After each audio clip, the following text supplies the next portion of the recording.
holidays and welcome to Noir Night. Tonight we're showing from 1956 the movie Nightfall, directed by Jacques Tourneur. Jacques Tourneur directed one of the most famous film noir films from 1947, Out of the Past, which is a classic but not one of my favorites, but check it out if you're looking to see a classic. Explores the classic noir theme that the past is chasing you down, and it's gonna.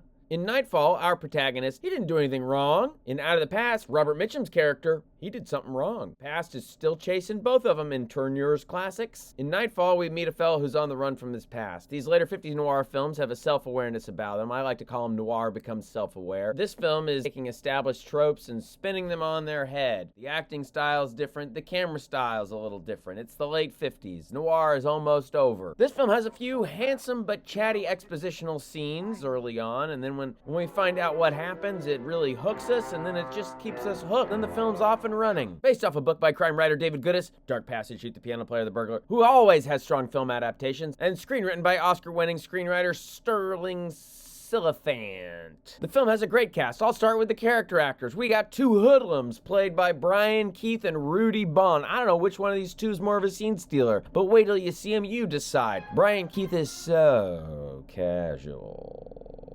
He's acting pretty cool.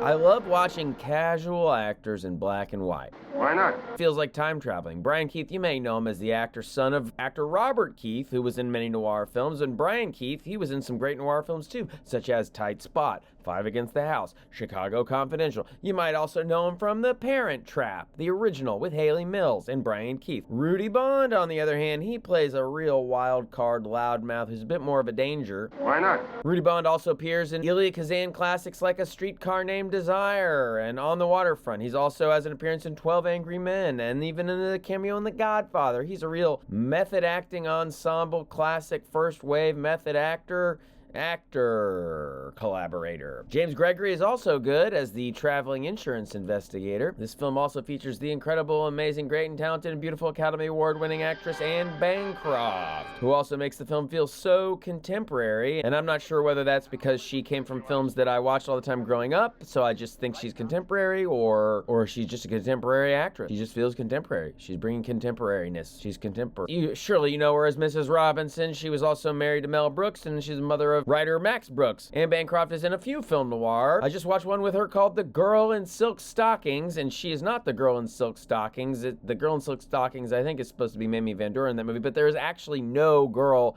in silk stockings in The Girl in Silk Stockings. So don't be fooled by The Girl in Silk Stockings. Girl in Silk Stockings is still worth watching, but The Girl in Silk Stockings doesn't have any girl in silk stockings. It's its own thing, and they must have just put the silk stockings just to try to lure men who like silk stock in the 50s. We're not talking about that. She's also in Don't Bother to Knock with Marilyn Monroe, but we're not talking about Marilyn Monroe. We're talking about Anne Bancroft. The leading actor in the film is Aldo Ray, who's a very interesting movie star who kind of stumbled into his career, and he actually wanted to go into politics, and he never trained. He was actually just a natural. He feels like a real guy in this movie with no flashy movie star pretense. I don't know where the money is. Aldo Ray got his first acting job by driving his brother to an audition, and the director liked him because of his scratchy voice. Why don't you get it over with? Despite having no training, he fit right in line with the actors of that era, like Brando and James Dean, who were trying to appear very natural with their stylistic approach to acting. Speaking of Marlon Brando, this film featured his sister, Jocelyn Brando, who was Marlon's sister. Aldo had a strong career, and then later in the 70s and 80s, he was a drunk and he appeared in a lot of crap. He's also good in the comedy with Bogart, We're No Angels. Later, he was in a good 70s crime film called And Hope to Die. I'm sure you will all seek it out. What's the point of me bringing this up? And am I just trying to sound smart or something? Who cares? What do I go around just telling people what actors were in what movies and to expect that to hold people's attention? You know, there's a website for that, and no one reads it either. What am I even doing here? What's the point of all this? I don't know. He's quite good in Nightfall, and his scratchy, gentle voice does a lot of the work. Really sells that idea that he's a troubled character. And in life, he may have actually been a troubled character. He was married quite a few times. One time to character actress Jeff Donnell, who appears in a lot of noir films. I'm a fan of Jeff Donnell. She never was a leading actress, and she's always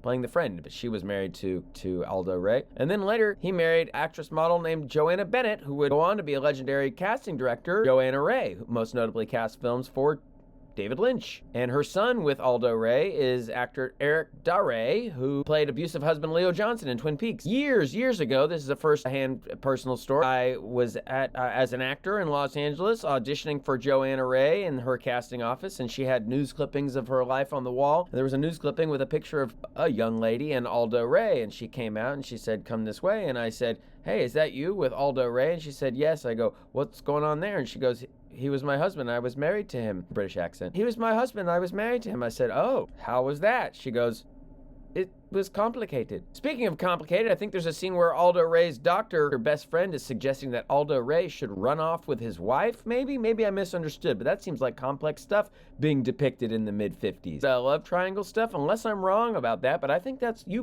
guys watch and pay attention, you let me know. It's a great time capsule. You get a real glimpse of certain aspects of what maybe it felt like in the 50s in Los Angeles. Jacques Tourneur is a very good director. It's a real sprawling adventure from Los Angeles to Beverly Hills. You got fashion shows at famous J.W. Robinson department stores in Beverly Hills. You got real locations, Hollywood Boulevard, Spot Michelli's, which is still there, Musso and Frank's, which is still there, combined with studio lots and sets, and also oil derricks and Wyoming snow. It's not a Christmas film, but it's got snow, so I think you Christmas heads should be real happy about the snow, because if y'all love Christmas, you probably love snow too. Well, I saw the line the other day for White Christmas the other day around the block. The people love Christmas. Well, here we got snow, so you can almost imagine it must be Christmas time if there's snow somewhere. We're right on the corner and right on the price. Snow's furniture. 1 hour and 18 minutes. This is a very great, fun film, and I'm excited to watch it. Nightfall.